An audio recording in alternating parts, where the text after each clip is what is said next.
Richard, você pode olhar pelo nosso pastor? Molhado. Gente, quem tá aí, estende a mão pro nosso reverendo. Vamos lá. Jesus, obrigado, Espírito Santo, pela vida do Kleber. Jesus, a gente está aqui para honrar, Jesus, o esforço e a dedicação que ele teve em preparar esse momento, essa palavra, o tempo que ele passou com você, Jesus, para ouvir você. Então, Espírito Santo, usa a boca do Kleber, usa o corpo inteiro dele, Jesus, para manifestar a sua palavra aqui, Jesus, e direcionar a gente, alinhar a gente com o que você tem sonhado e planejado pelas nossas vidas como igreja, Jesus. Obrigado pela vida do Kleber, obrigado por esse dia, por esse momento aqui. Espírito Santo, flua através da oratória dele, através da palavra em cada coisa. Eu declaro que o ouvido de todos aqui, Espírito Santo, são abertos para ouvir o que você tem para dizer através do Kleber. Em nome de Jesus. Amém. Amém.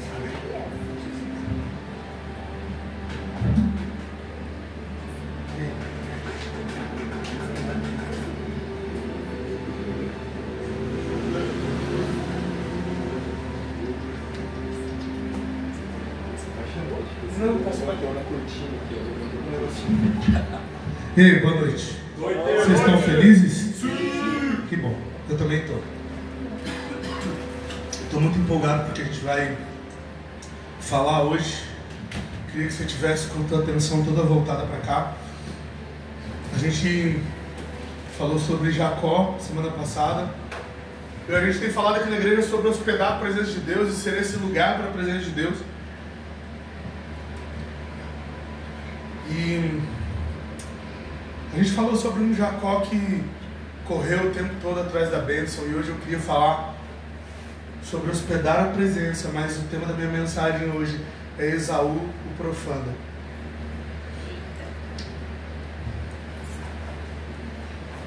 Se você pode abrir a tua Bíblia em Gênesis capítulo 25, a partir do versículo 27. Eu estou lendo na versão A Mensagem. Se você pode acompanhar comigo aí. Os meninos cresceram. Esaú tornou-se um excelente caçador e gostava da vida ao ar livre. Jacó era mais pacato e preferia ficar dentro das tendas. Isaac amava Esaú porque gostava de suas caças, mas Rebeca amava Jacó. Certo dia, Jacó estava preparando um ensopado da cor vermelha. E Esaú chegou do campo, estava faminto e pediu a Jacó: dê-me um pouco desse ensopado, porque estou morrendo de fome. Foi assim que ele passou a ser chamado de Edom, que significa vermelho. Jacó respondeu: vamos fazer uma troca, meu ensopado pelo seu direito de filho mais velho. Esaú retrucou: estou morrendo de fome, de que me valem os direitos de primogenitura se estou quase morto? Jacó exigiu: primeiro vai ter de jurar. Esaú concordou. Por meio de um juramento, abriu mão do seu direito de filho mais velho e a favor de Jacó, que finalmente deu ao irmão faminto um pouco de pão e ensopado de lentilha. Esaú bebeu e saiu dali.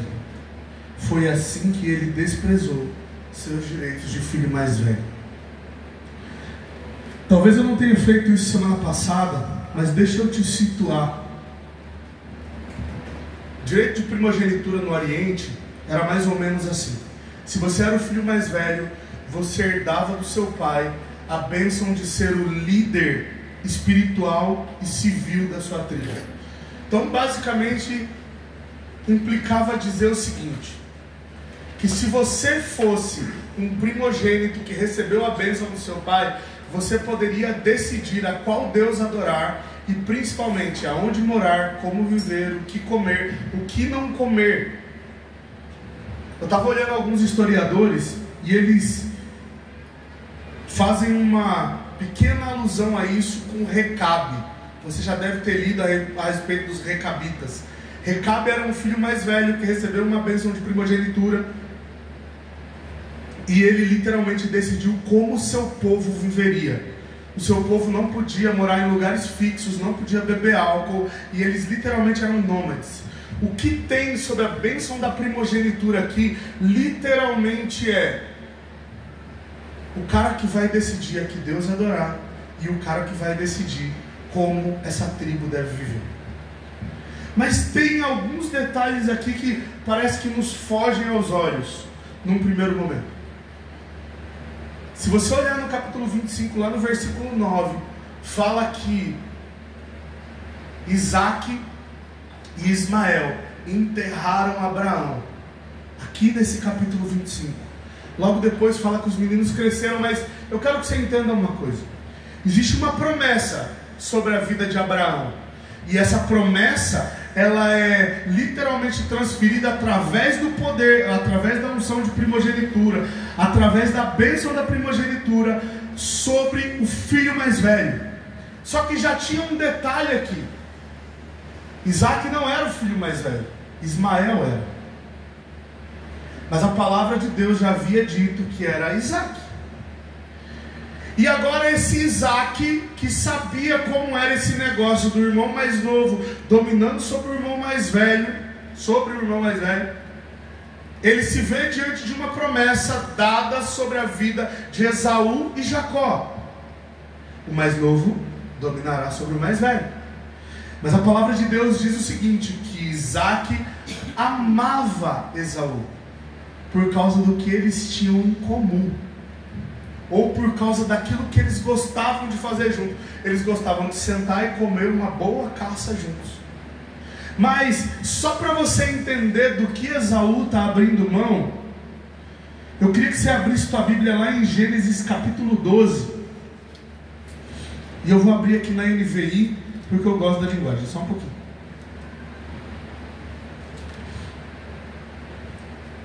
Gênesis capítulo 12. Presta atenção a partir do versículo 1. Então o Senhor disse a Abraão: saia da tua terra, do meio dos seus parentes e da casa de seu pai, e vá para uma terra que eu vou lhe mostrar.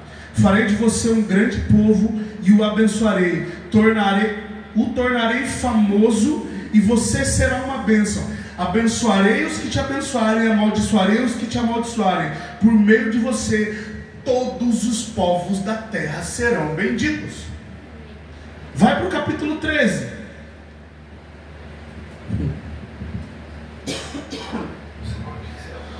Capítulo 13, a partir do versículo 14, diz assim, ó: o Senhor disse a Abraão, depois que Ló se separou dele: daí onde você está, levante os olhos para o norte, para o sul, para o leste e para o oeste. Toda a terra que você está vendo darei a você e a sua descendência para sempre. Tornarei a sua descendência como pó da terra. Se alguém pudesse contar o pó da terra, também poderia contar a sua descendência. Vá, percorra toda a terra de alto a baixo, de um lado para o outro, porque eu darei a você. Essa promessa também estava liberada sobre a descendência de Abraão, não só sobre ele. Agora vá para o capítulo 22.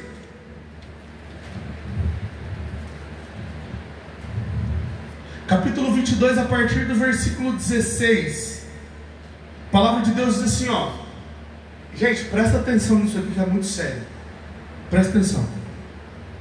Pela segunda vez, o anjo do Senhor, e isso é uma referência direta ao Cristo fora do templo, chamou Abraão e disse: juro por mim mesmo.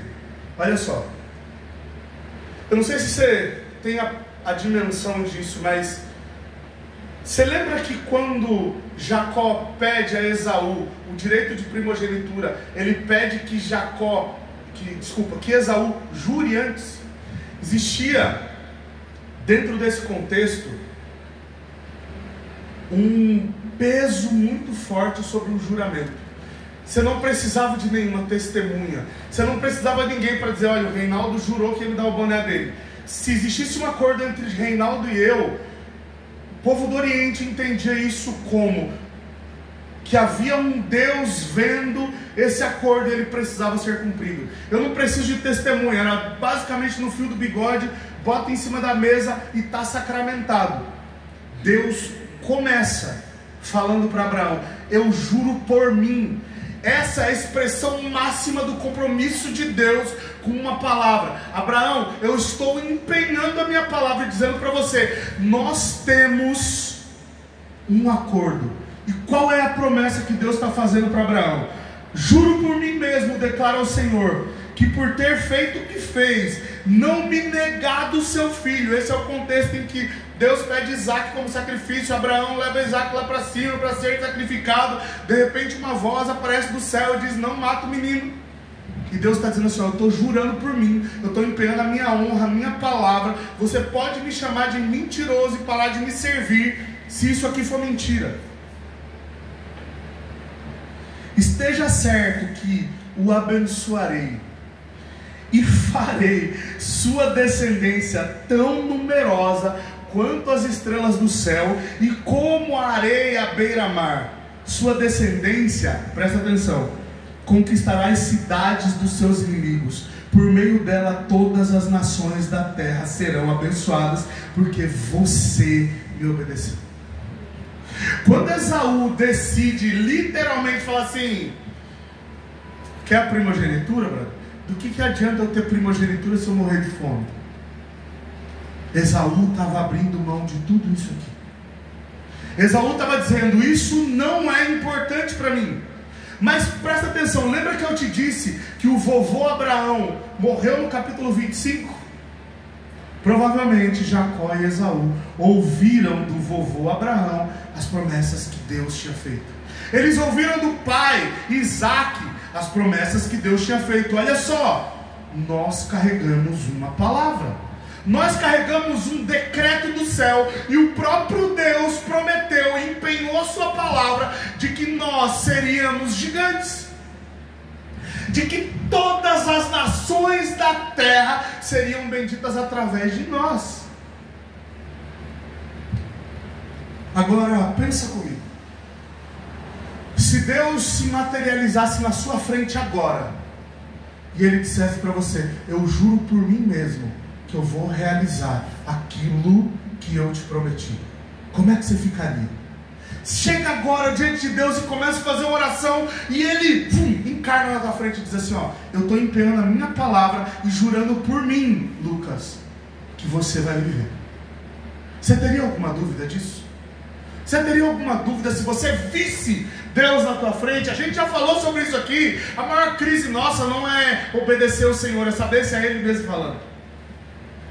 E como a nossa crise é saber se é o Senhor mesmo falando, muito me impressiona que a gente busque tão pouco o Senhor.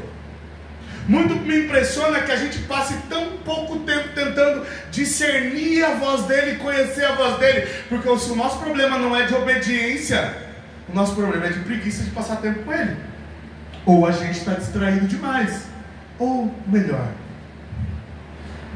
talvez tenha muitos ensopados na nossa frente. Talvez tenha um monte de ensopado na nossa frente, e a gente está falando, de que me adianta ouvir a voz dele se eu estou com uma necessidade para agora?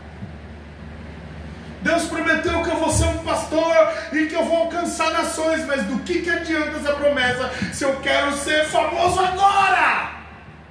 Eu quero que as pessoas me conheçam, eu quero que as pessoas me reconheçam, eu quero glória, eu quero pregar nos palcos porque eu carrego unção do Senhor.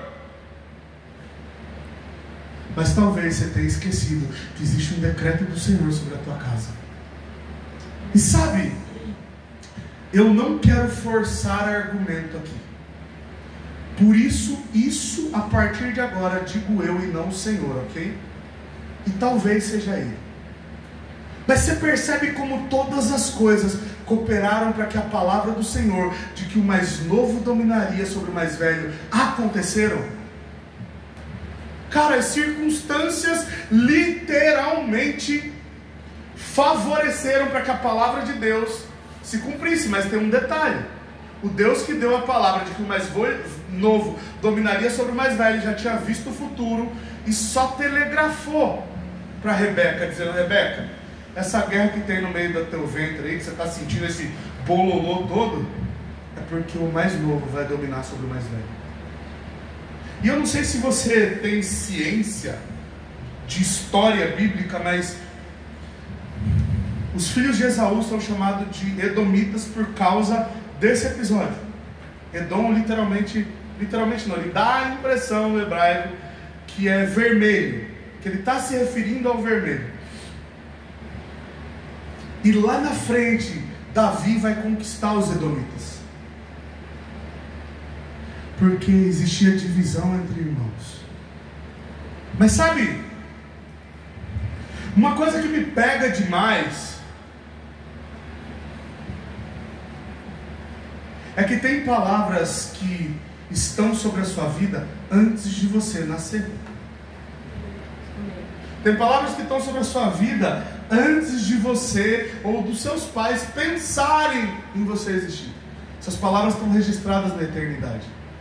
Ah, pastor, mas eu não tenho conhecimento sobre essas palavras. Eu tenho uma pequena sugestão para você. Você podia perguntar para o Espírito Santo: quem sou eu para você? Porque de Jacó ele tem que mudar o nome, para que Jacó no Vale do Jaboque saiba que ele não é o usurpador, que ele é aquele que luta com Deus e vence. Mas sabe, a gente fica meio apático, né, em relação às palavras de Deus. A gente tem uma mania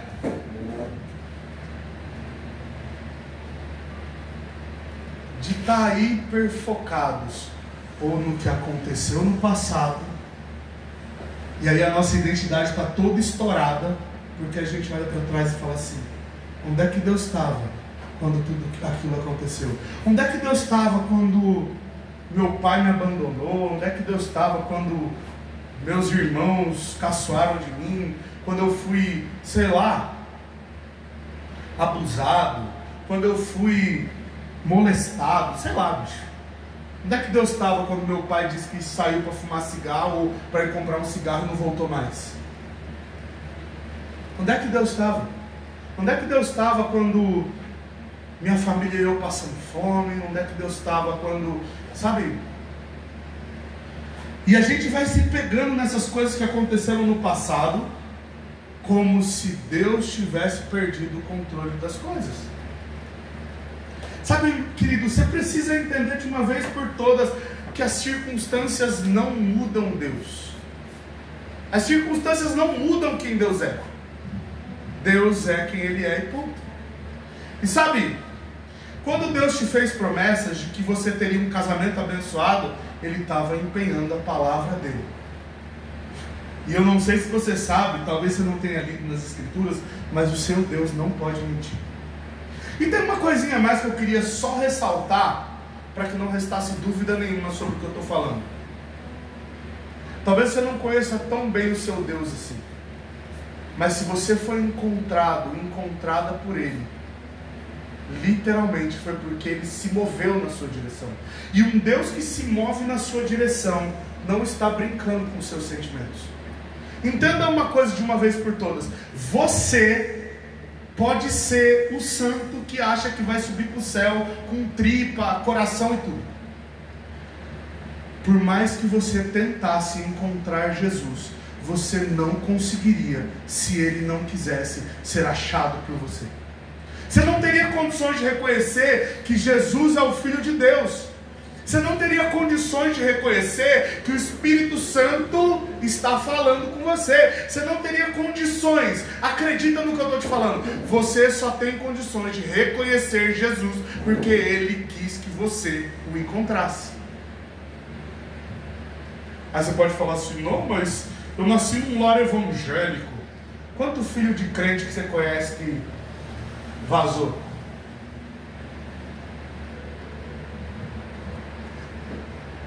E me desculpem os aliancistas.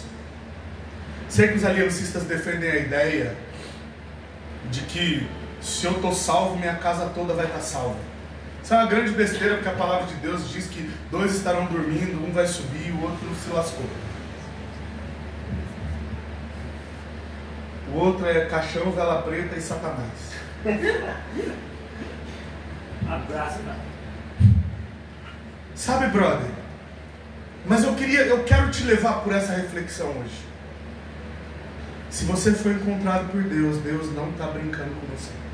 Se você foi encontrado por Deus, você faz parte daquilo que Deus está fazendo na terra. Porque Deus tem uma missão para essa terra: trazer de volta para casa todos os seus filhos. Reconciliar com Ele mesmo, através de Jesus, os seus filhos convencidos pelo Espírito Santo. Isso é evangelho puro. Se alguém te perguntar um dia, você nasceu para quê? Para colaborar com Deus em trazer os meus irmãos de volta para casa. Se você não tinha uma direção na tua vida, agora você tem. Se você estava perdido no mundo, pastor, não sei o que eu faço, se eu oro ou se eu ando de bicicleta.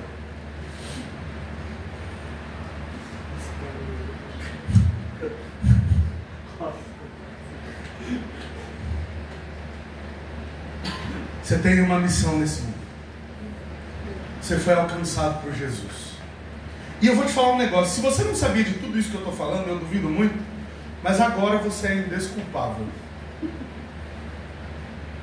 Agora você não pode mais chegar diante de Deus e falar: olha, Senhor, não sabia. Ele vai te falar: mentira, que você estava lá no culto do dia 30/11/25 e o negão falou isso.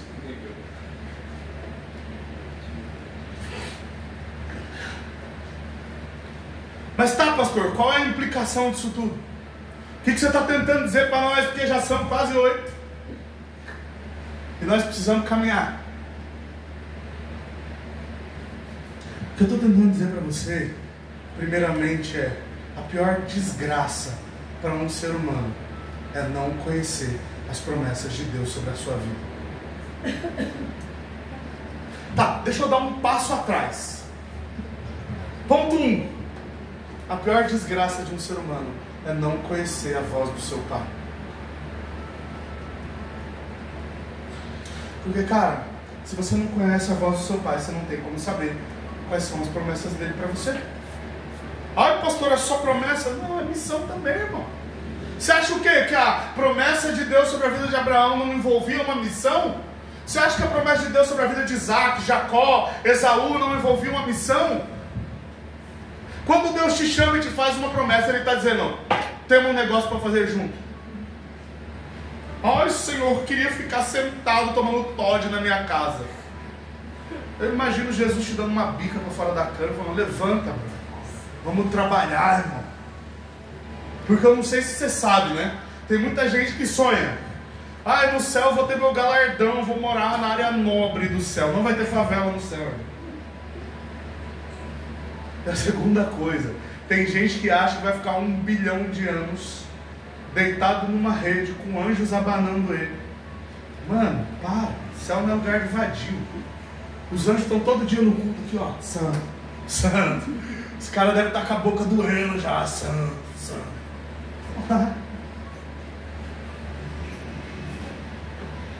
A Giovana só me olha. Mas sabe, cara, às vezes a gente não entende que a nossa caminhada com Deus exige um sim. E não é assim só da boca para fora. Abraão subiu o monte para matar Isaac. Saca?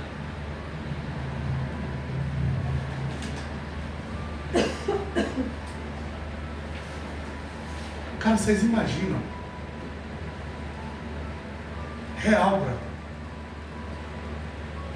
Cara, se dependesse de mim, obedecer ao Senhor e oferecer meu filho por vocês, vocês estavam tudo lascado. Cara, é pular de cabeça no inferno e ser infeliz eternamente, porque não ia rolar. E se qualquer um de vocês tentasse tocar nele, ia dar muito ruim. Mas isso não contava por Cristo. Saca? Isaac é a representação do Cristo no Antigo Testamento. Mas esse cara literalmente cresceu com a imagem de um cutelo e o pai dele segurando esse cutelo. Vem com esse papo pra mim, irmão, de que, não, a vida dos caras era maravilhosa. Você imagina como é teu pai te amarrar em cima de um altar e falar: filhão, deu ruim, Deus é mais importante para mim que você. Esse Deus que provavelmente Isaac nem conhecia, só ouvia falar. A primeira grande experiência de Isaac com Deus é Deus livrando ele do cutelo do pai, cara. Ele só pode ser real porque apareceu um cabrito ali agora e eu não, cara, o pescoço está no lugar ainda. E aí você acha que a sua grande experiência com Deus, a primeira, vai ser, sei lá, um estádio lotado com 50 mil pessoas. Às vezes você vai precisar pregar por anos numa igreja como essa, onde às vezes a gente não tem nem coragem de convidar alguém para estar com a gente, onde a gente não tem coragem de pegar o nosso celular e mandar uma mensagem para quem não está vindo e falar: ô vadio, aparece! Porque a gente se viciou tanto em estrutura que a gente esqueceu do que Deus está fazendo aqui. Ser um lugar para hospedar a presença de Deus exige que você conheça a voz do seu Pai, exige que você conheça as promessas de Deus sobre você, e exige que você saiba que o seu caminho não vai ser um mar de rosas, e você está num bote como aqueles de Veneza, e Jesus está um remo levando você para um passeio maravilhoso. Sabe, cara, a Bíblia é o nosso livro de fé, de conduta. E se você é crente e não tem costume de ler a Bíblia, eu como seu pastor recomendo: leia a Bíblia.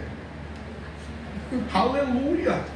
Eu não ouço um aleluia nessa hora. Vocês ficam me olhando com a cara de bom, eu já sei disso. Sabe nada, se soubesse estava lendo, pô. Meu Deus. Aleluia.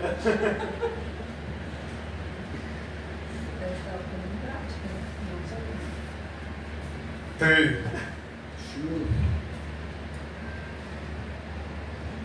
Mas sabe, a gente passa muito tempo jogando o tempo fora, simplesmente porque a gente está desconectado.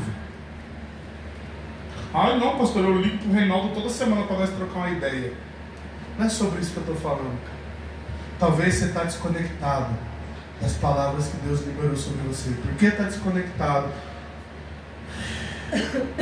Talvez você esteja aí, velho, preocupado com o título, sabe? Esaú era o brabo, irmão, caçador.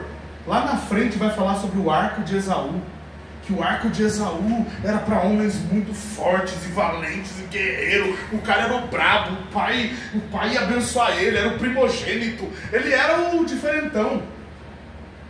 Esaú era o pacato, ficava em tenda, cuidando de ovelha. Mas sabe, até nisso, Deus, ele é minucioso. O perfil de um patriarca era exatamente o perfil de Jacó, de quem cuidava de rebanho, de quem vivia em tenda, de quem evitava a guerra, que pagava um exército para cuidar dele. Esaú não, cara. Esaú era o cara da ação, o brabo.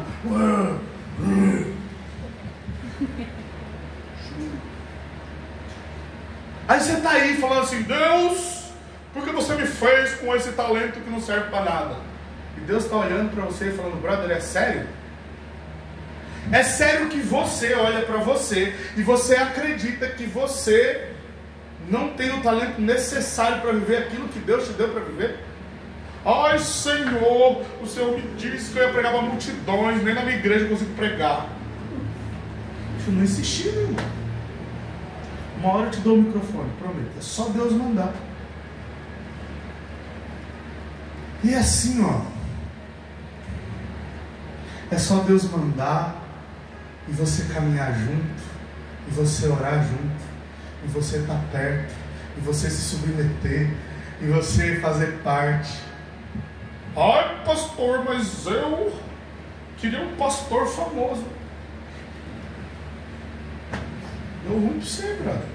Deus, pela sua infinita sabedoria, te colocou aqui. Eu ouvi nego metido a nerdola, chato, sabe? Mas faz parte daquilo que ele está fazendo. Porque Deus não erra. Às vezes você está aqui nessa igreja falando, ai, acho que me enganei. A coisa mais bizarra que eu já ouvi diante de Deus, e o Lucas e a Giovana são minhas testemunhas, foi: pastor, eu vou tirar meu dízimo daqui.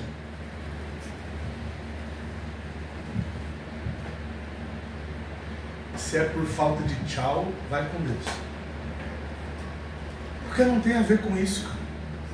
Deus liberou uma palavra sobre essa igreja e nós vamos viver. Amém. Independente se as pessoas acreditam ou não, sabe? As pessoas olham para nós. O Felipe, cara, ele me incentiva muito nessa promessa. O Felipe passa na frente dos estádios abandonados e fala: pastor, aqui cabe 100 mil. E eu já fico aqui, ó. É nóis. Esses dias ele passou na frente de uns barracão lá e falou: não cabe 100 mil, mas acho que dá para fazer em 2 cultos. E eu já tá show. Cara, Deus me deu uma palavra. E eu acredito nessa palavra. Ou eu estou literalmente declarando no mundo espiritual que o meu Deus é mentiroso. Eu estou literalmente declarando no mundo espiritual: ele me alcançou, mas eu me conformo em ficar aqui sentadinho nas minhas tendas. Ou talvez você se conforme com o título que as pessoas te deram. Afinal de contas, Esaú era o brabo. Mas o que adiantava ser o brabo se ele tinha aberto mão da promessa do Senhor? Às vezes a tua postura está dizendo: Senhor, eu não quero. E aí chega o teu irmão mais novo, se converteu ontem. Se você se identificar, não é uma indireta, eu juro. Teu irmão mais novo chegou ontem, sangue no olho, recebeu um monte de palavras do Senhor. Ele está aqui, ó, faca no dente, se mordendo e servindo. Aí daqui a pouco esse irmão, sei lá, liderando um ministério. Aí você fala: não é justo. Estou aqui há 2 anos, 7 meses, 14 dias e 12 horas. E o pastor não me vê. Ó céus, ó vida, azar.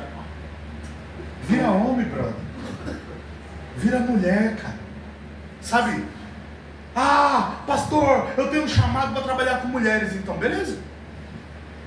Você já perguntou para a tua pastora o que precisa ser feito? Não perguntei, porque eu não vou com a cara dela, irmão.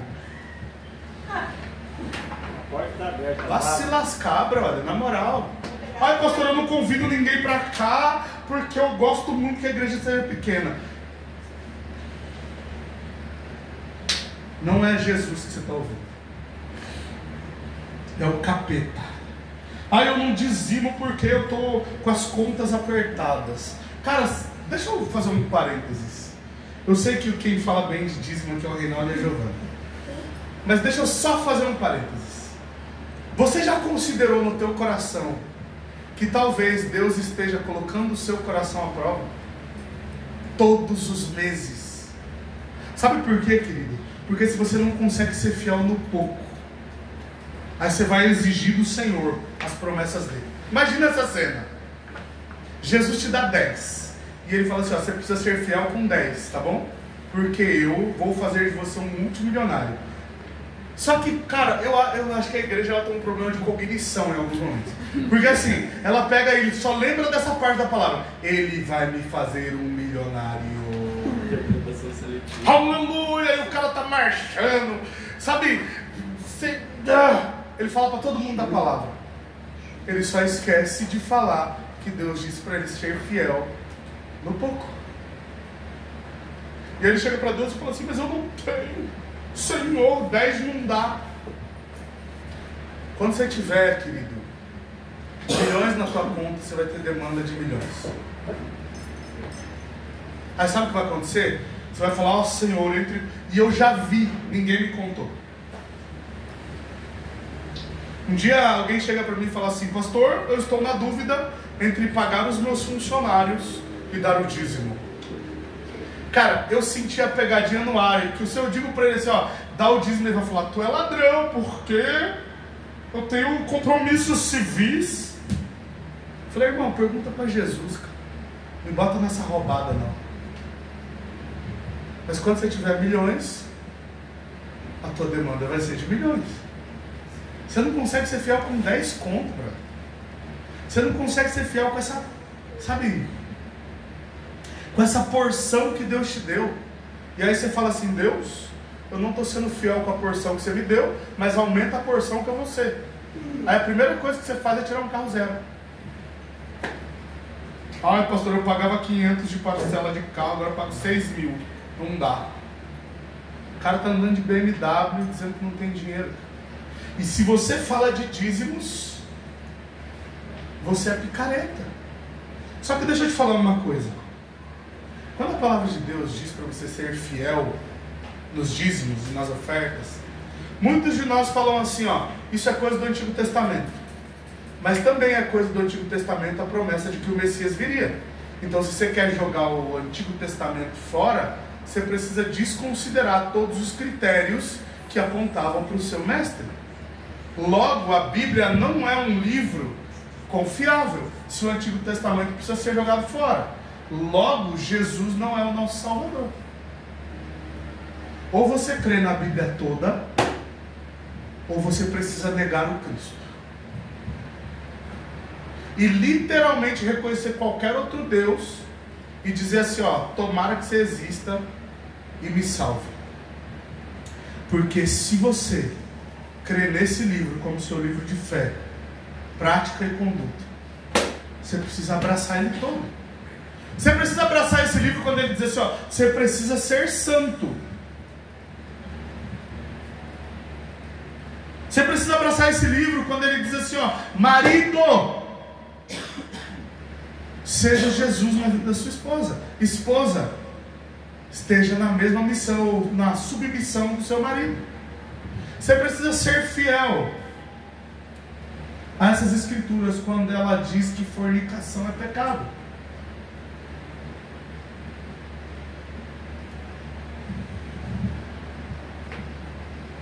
Você precisa ser fiel a essas escrituras quando ela declara que você é a habitação do Espírito Santo de Deus. Porque você deveria prestar atenção no que você anda vendo, porque você está levando o Espírito Santo para ver junto com você. Ai, pastor, você é muito radical. Ou a gente se propõe a ser santo e ser um lugar para hospedar a presença. Ô brother, vai dar ruim. Você lembra de Bezalel? Quem aqui lembra de Bezalel? Ninguém. Tá tudo certo. Quem lembra de Bezalel? 2, 3. Bezalel é um homem e é o primeiro homem que recebeu o Espírito Santo. E sabe para que ele recebeu o Espírito Santo? Para construir um lugar para o Senhor. Não era qualquer lugar, era um lugar para o Senhor. E se você olhar, cara, é lindão ver isso, tá? De verdade. Você vai olhar lá, texto que fala sobre Bezalel, depois eu te dou a referência. Ou senão você dá um Google aí. Deus, ele literalmente falou as cores das cortinas, como essas cortinas precisavam ser tecidas, que tipo de tecido tinha nas cortinas, que tipo de incenso ia queimar dentro do lugar da presença. E eu não estou fugindo, tá? Eu sei que eu comecei em Esaú e eu vou terminar em Esaú. Pô, pastor, você já foi para Bezalel, brother? É.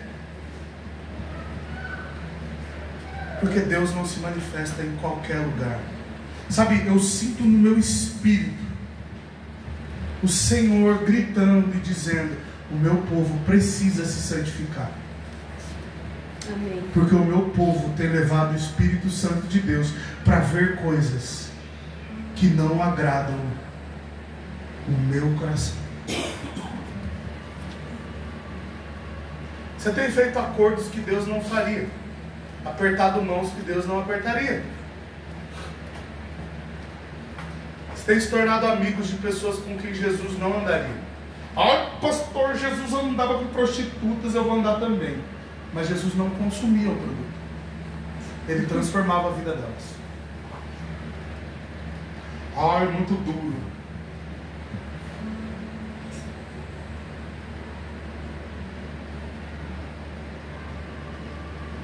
Sabe, Esaú está trocando literalmente a promessa do Senhor por uma necessidade que ele tinha do momento. Cara, você tem alguma dúvida, pensando no contexto da época? Tendas, tinha mulher pra caramba nesse arraial. Você tem alguma dúvida que se Esaú andasse umas 2 tendas para frente, ele não ia encontrar lá com a mãe dele uma comida para comer? Porque se ele está chegando do campo da caça, o irmão dele está cozinhando, provavelmente outras tendas também tinham comida. Mas ele queria aquela. Ele colocou os olhos dele naquela comida. E eu não sei se você prestou atenção. A comida era vermelha. Eu posso estar equivocado quanto à fonte, mas eu creio que eu li isso numa sistemática do Gruden. Eu creio, tá? Pode ser que não seja. Mas ele fala sobre um ensopado de carne vermelha com lentilha. E o que ele mais desejou se transformou na identidade dele.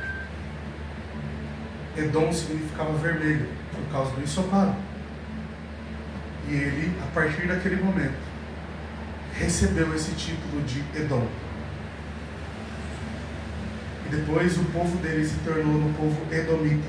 Ou seja, a identidade dele foi definida a partir da sua necessidade e não da promessa que ele carregava. Talvez você esteja lidando com as suas necessidades e você esteja fixando os olhos na necessidade. E você mesmo colocou sobre você esse jargão, sabe? A sua identidade está sendo definida pela sua circunstância. Ah, minha circunstância hoje, pastor, é que eu estou sem emprego. E aí automaticamente você diz que é desempregado. Você não é, você está aqui. Ah, pastor, minhas contas estão tudo atrasadas. Eu sou um picareta. Talvez você está picareta. Pastor, meu casamento não está bem. Ele vai falir.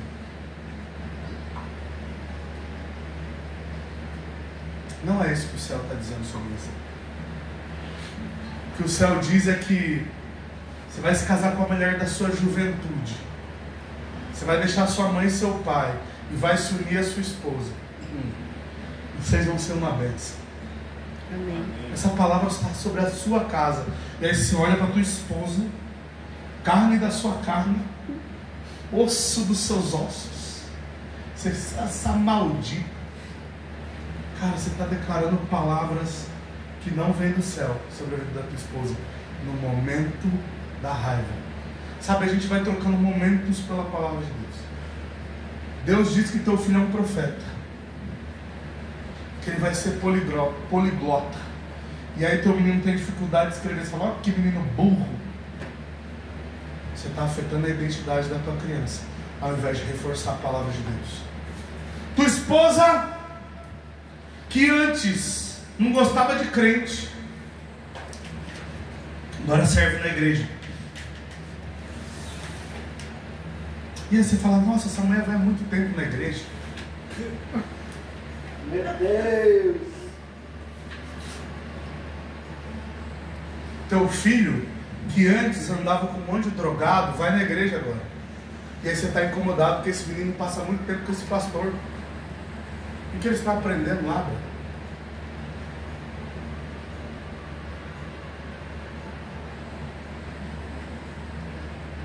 Talvez antes na tua casa só tocava umas músicas muito cabulosas.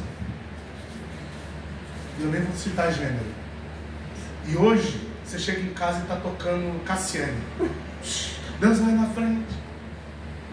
E aí você fala, pô, essa mulher só ouve Cassiane.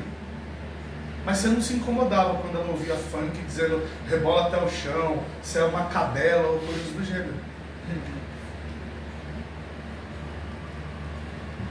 Porque a gente aprendeu a trocar o que é eterno pelo momentâneo.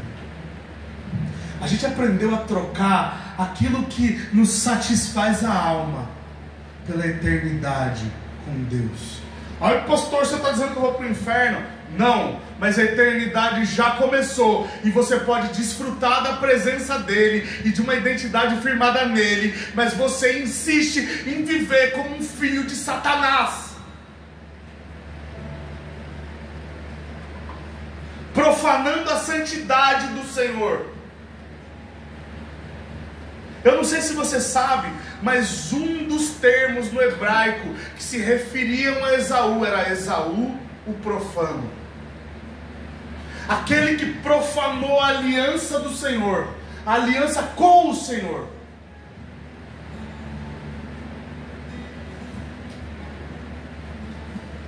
Você está profanando a tua aliança com o Senhor, levando a tua família a um estresse que ela não precisa viver, apertando os teus filhos, a tua esposa, teu marido, sabe? Ser literalmente a figura de Satanás dentro de casa, porque você decidiu esquecer das promessas de Deus, daquilo que Ele disse que faria. Está trocando o eterno pelo passageiro.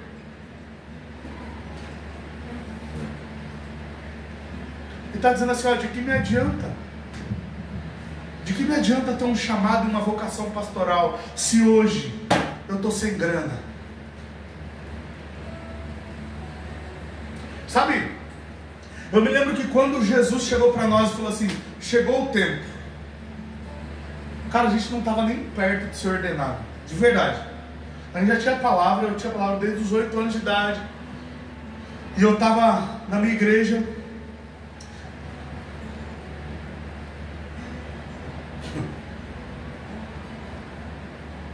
E eu tinha acabado de sair de um contexto em que eu estava na equipe pastoral. E dali um ano eu me formava e estava dentro. As promessas de Deus se cumprindo. Oh glória! Mas não foi o Espírito Santo, porque lá não dá. E aí Deus me leva para outro lugar. Um lugar que eu olho para o meu pastor na época. E o primeiro sermão que eu ouço dele, ele sabe que é verdade, foi aprendendo com a galinha a amar Jesus. Eu queria literalmente correr e bater minha cabeça na parede. Porque eu estava acostumado com hermenêutica e com exegese absurdas, que você tinha que tirar algo do texto. O cara está falando de galinha, irmão.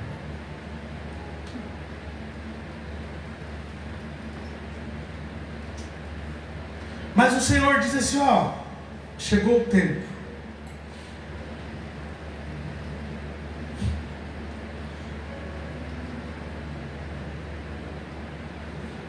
E eu não sei vocês, mas no meu fantástico mundo de Bob, para quem não pegou a referência, era um desenho que tinha nas antigas, tá?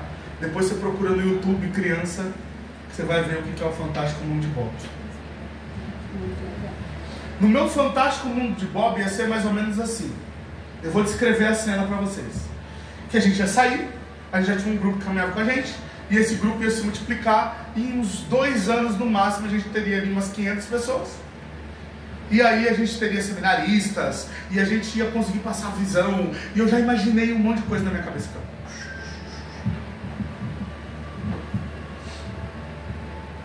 E eu imaginei uma ordenação pública, sabe assim, do tipo, um culto na igreja, com os meus parentes, tudo lá. Cara, eu imaginei muita coisa. Nosso pastor ordenou a gente numa célula, num chão batido, que eu me ajoelhei e parecia que ia cair meu joelho. Porque não era aquele chão batido lisinho, sabe? Era cheio de caroço. Eu tô mentindo? Tá aqui, ó, que não me deixa mentir. Era um cimentão bruto.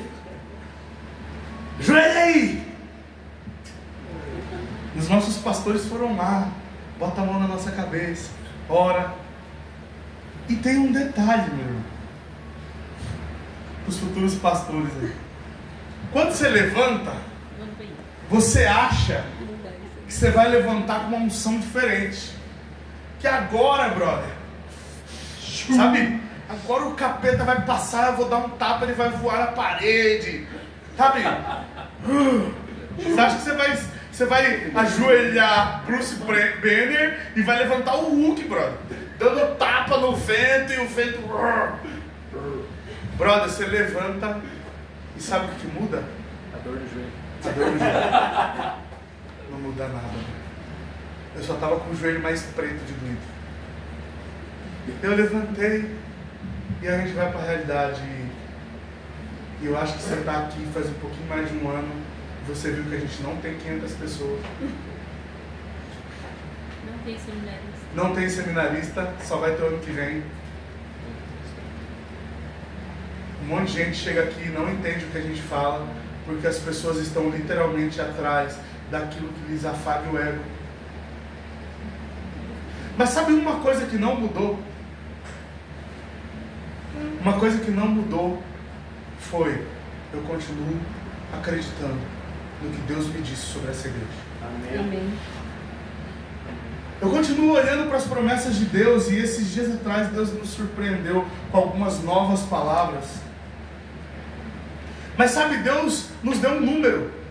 Vocês vão chegar a esse número.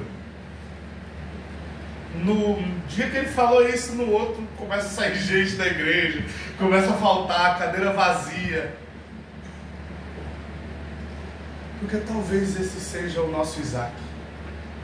Talvez a gente está subindo a montanha, sabe? Perguntando para Deus: e aí, brother? É meu filho mesmo que você quer? Porque eu vou matar esse menino lá em cima. Às vezes, cara, você, sabe, velho? Virou um confessionário aqui. Mas às vezes eu pego meu celular e eu mando um vídeo no grupo. Ai, já vem o Kleber encher o saco, não. Eu só estou focado naquilo que Deus me falou. Às vezes eu ligo para pessoas e falo: e aí, como é que você tá, brother? Ah, pastor, queria morrer. Eu falo: como assim, cara? E as promessas que a gente tem para viver junto. E eu não sei se você sabe,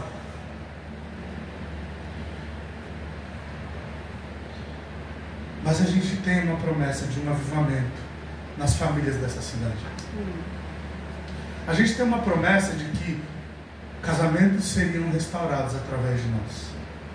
Pais amariam os seus filhos através de nós. Filhos amariam seus pais através de nós.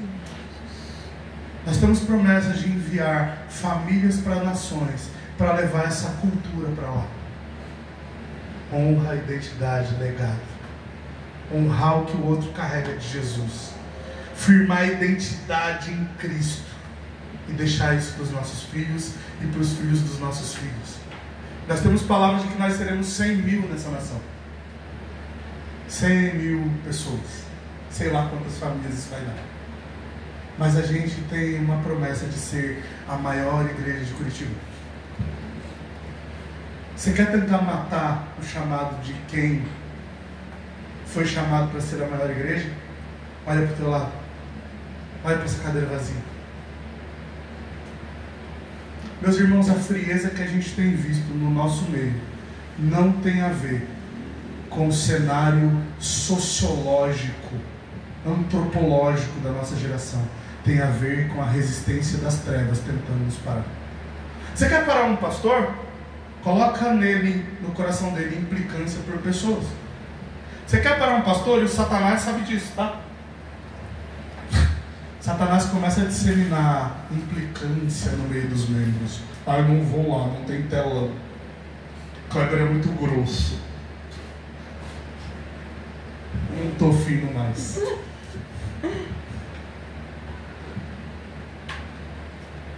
Você quer parar um evangelista?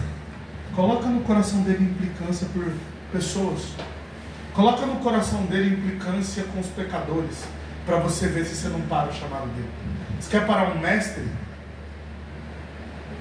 Ah, você está ensinando estratégia para Satanás. Não, ele já sabe disso. É só você não trazer pessoas para ouvi-lo. Ou as pessoas ouvindo, não colocar em prática. Você quer parar um apóstolo? Tire dele os recursos para plantar a igreja.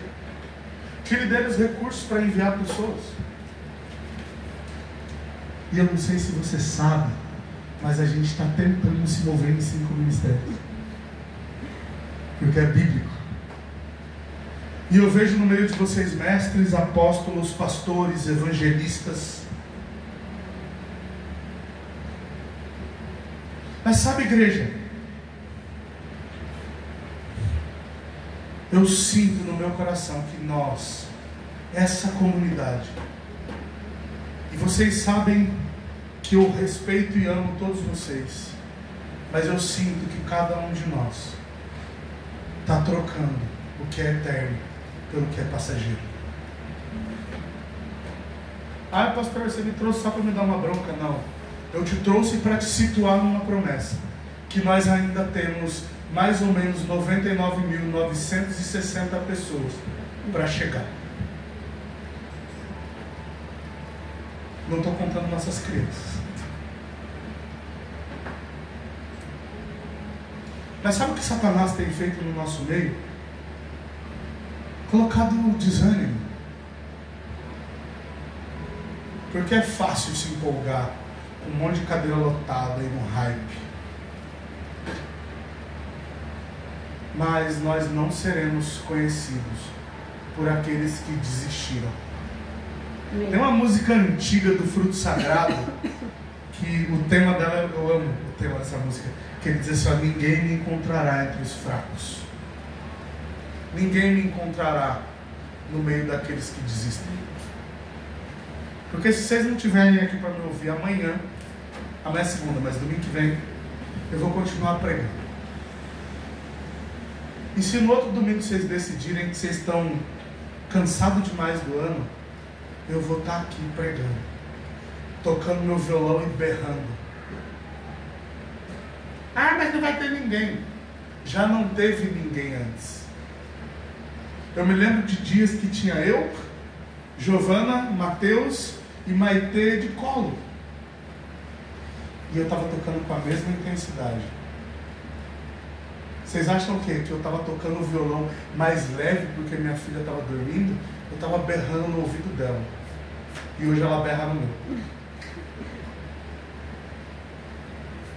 Porque eu creio no que Deus nos falou. E eu queria que você, assim como eu, parasse de vender a promessa que tem sobre essa igreja. Sabe, eu queria que você olhasse para isso aqui como algo do que você faz parte. Eu não vou dar conta sozinho disso, porque você não vai poder alegar ignorância. Quando você chegar diante de Jesus, ele vai falar assim: você é aquele que estava naquele lugar que eu chamei, né? O que você fez para a palavra se cumprir? Ai, Senhor, fiz nada, meu pastor era muito duro. Minha pastora me cobrava demais. Não gosto dela porque ela era loirinha. Cabelo louro. E Jesus vai te dizer: você sabia que eu tinha um plano para aquela igreja e você não fez nada. Você sabia que eu tinha um plano para os teus filhos e você tratou eles como qualquer um.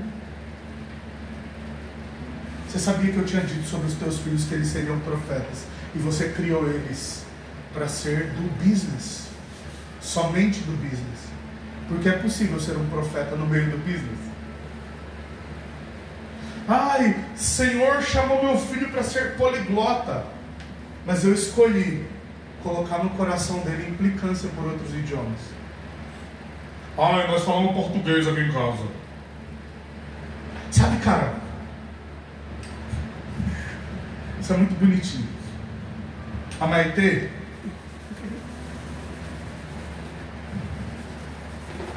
quando Deus nos disse que nos daria Maitê, ele foi muito específico. Ele disse assim: ó, vocês vão criar ela até os 18 anos. Depois eu vou levar ela para as nações. Agora pensa num pai de menina.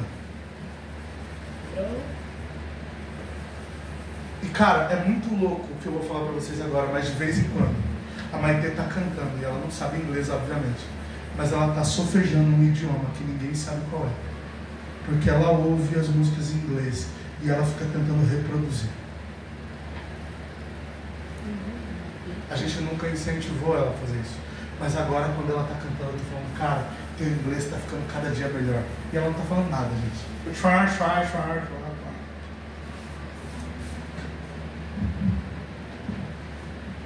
E às vezes ela me fala: eu vou crescer e vou casar com um Kleber.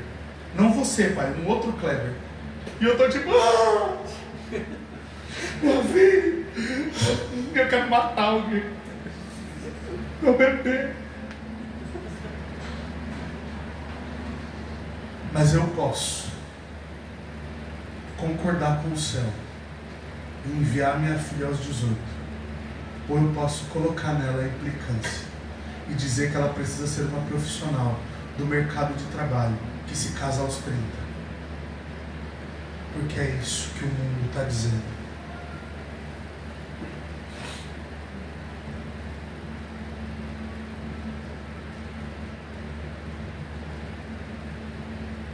Talvez a tua necessidade está gritando, você está se movendo pela sua necessidade. Minha necessidade para agora, pastor, eu preciso ir. E Jesus está falando para você nessa noite: para, chega, basta. Porque a consequência para a vida de Esaú foi, literalmente, o seu irmão dominando sobre ele. A consequência para a vida de Esaú foi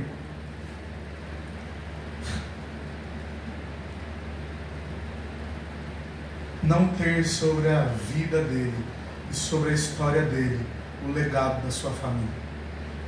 Sabe por quê? Porque a palavra de um homem não podia voltar atrás. Quando Esaú vai falar com Isaac, fala assim: você abençoou meu irmão, Isaac diz assim: agora já abençoei, brother. Não tem como voltar atrás. Esaú quer matar Jacó. Passou anos enfiado, pelo menos uns 20, enfiado em raiva, rancor, ódio, mágoa, porque ele trocou o que era eterno pelo que era passageiro e não tinha como voltar atrás. A bem da verdade, quando Jacó volta, existe uma mudança de cenário. Mas por uma decisão, Esaú ficou mergulhado em mágoa, raiva e falta de perdão. Sabe, talvez você não esteja prestando atenção nas decisões que você está tomando hoje. Talvez você está, brother, vamos aí, vida que segue. Só se vive uma vez, pé no acelerador.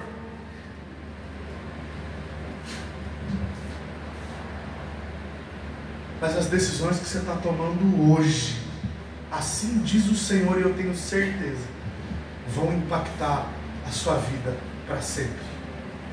E ou você decide e escolhe viver a palavra de Deus, ou sofra as consequências de ter a sua identidade afetada pelas circunstâncias nas quais você se enfiou. Você está se enfiando em um monte de coisa, brother. Você está vendendo o teu lugar à mesa, porque você tem problemas para resolver agora. Os seus problemas urgentes não determinam quem você é. Quem determina quem você é o Espírito Santo de Deus. E o meu convite para você essa noite, e é o convite mais honesto que eu posso te fazer, você precisa decidir hoje se você quer ouvir a voz do Senhor e viver as promessas dele, independente do preço que você tem que pagar. Porque eu sinto que para alguns de vocês Deus já falou assim, abre mão disso, e você continua insistindo. Sabe, a Giovana e eu, a gente tem um propósito lá em casa. Nós não demoramos mais que 5 segundos para obedecer ao Senhor. Aí você pode perguntar assim: Kleber, você já errou? Já. Teve momentos em que era só minha empolgação, mas eu falei: é Jesus, vamos, e fomos. A gente se lascou tudo, mas a gente só queria obedecer. A gente se lascou várias vezes, na verdade. Mas sabe, cara, quando eu olho para a nossa vida, sabe o que eu vejo? Jesus olhando para nós e falando assim: cara, eles estão mesmo querendo me obedecer. Cara, assim, ó, parecia que soprava um vento no lugar. E ele falava: é Jesus, vamos, é aqui, é agora, e vai. E aí a gente se lascava tudo, tomava prejuízo. E no nosso coração estava assim, ó, é por amor a Ele, brother. Se você errar caminhando na direção de Jesus, você está caminhando para as promessas dele. Você vai errar. Nesse processo de refinar os teus ouvidos para a voz de Jesus, vão ter momentos em que não vai ser Jesus não. Você só está emocionado mesmo, mas você pega tudo que tem no teu bolso e joga e fala: é agora, foi ele. Aí Jesus fala: não fui eu, mas tá. Dá um toquinho para mim, por favor. Mas você está lá. Obrigado. Você está lá. Mas entenda uma coisa: quando for Ele mesmo, você vai saber. Sabe por quê? Porque você está pronto, disposto, alerta. Eu quero, vamos, Jesus, é agora que Ele vai me levar. Dura coisa é apatia. Teu marido, meu irmão, quando estava lá na cachaça, você não enchia o saco dele no boteco. Ele vem para a igreja e você fica perturbando o abençoado, ligando 12 vezes para ele, dizendo: olha, nós temos coisas para fazer aqui em casa. Eu não vou falar tomara que ele volte para o boteco, mas eu queria te lembrar das orações que você fez um dia. Quando o teu marido era um endemoniado, e você estava falando: Jesus, tudo que eu quero é que ele vá para a igreja. Aí quando ele vai para a igreja, você reclama que ele está muito abençoado. Tem mães que estão chorando porque elas queriam o filho delas aqui, e o teu está aqui, você está reclamando. Um dia você orou ao Senhor e disse: se o Senhor abrir uma porta para mim, eu nunca mais deixo de dizimar. Na primeira oportunidade, você falou: oh, Jesus, veja bem, estou apertado.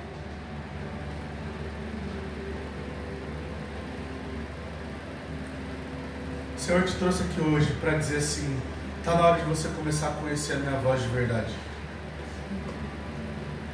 Está na hora de você reconhecer as palavras que eu tenho liberadas sobre você, porque eu quero te transformar num lugar para a minha presença.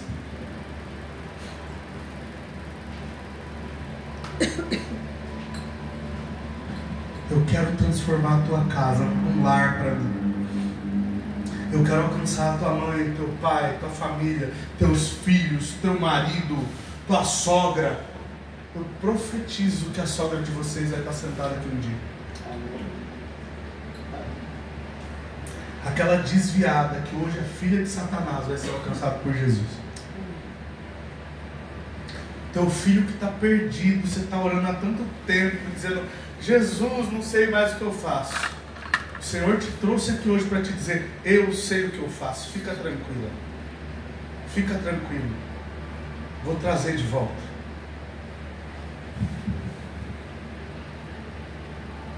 Eu queria que você fechasse os teus olhos agora e você fizesse uma pergunta simples para o Espírito Santo. Qual é a sopa que tem atraído mais a minha atenção do que as tuas promessas?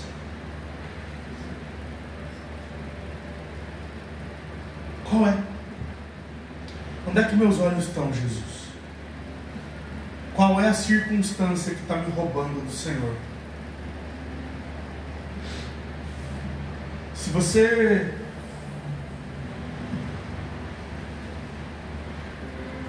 tem tempo para fazer isso. Enquanto isso, se você sentir uma mão no seu ombro orando por você, não ache estranho, mas pergunta honestamente para Jesus aí, ó: o que está me roubando de você, Jesus? O que está me roubando da tua presença? Por que eu não tenho coragem de chamar pessoas para vir viver o que eu estou vivendo aqui? Por que minha vida foi para onde foi? Por que essa igreja está indo para onde está indo? Por que eu me acovardei? Por que eu abri mão? Porque esse é um convite do Senhor para você voltar e dizer para as circunstâncias: eu não vendo meu lugar à mesa, eu não vendo minha primogenitura, eu não vendo o que Jesus me deu.